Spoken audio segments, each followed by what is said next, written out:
नमस्कार, मी स्वराली ॲग्रोवनमध्ये आपल्या सर्वांचं स्वागत। विदर्भातील काही जिल्ह्यांमध्ये आजही थंडीची लाट होती, तर राज्यातील इतर भागात तापमानातील चढउतार कायम आहेत।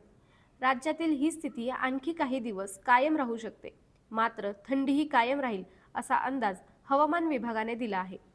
ढगाळ वातावरणामुळे राज्यातील काही भागात किमान तापमानात सुधारणा झाली होती, तर थंडीचा कडाकाही कमी झाला होता। मध्य महाराष्ट्र आणि मराठवाड्यातील अनेक भागात थंडी कमी होती। विदर्भात मात्र थंडीचा कडाका कायम होता।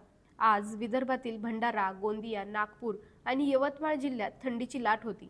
2 दिवसांपासून विदर्भात थंडीचा कडाका वाढला आहे।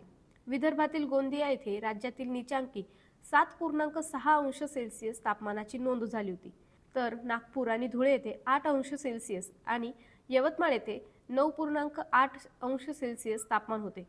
विदर्भातील बहुतांशी ठिकाणी किमान तापमान 10 ते 12 अंशाच्या दरम्यान होते, तर मध्य महाराष्ट्रातील सर्वच भागात तापमान 10 ते 14 अंशाच्या दरम्यान राहिले।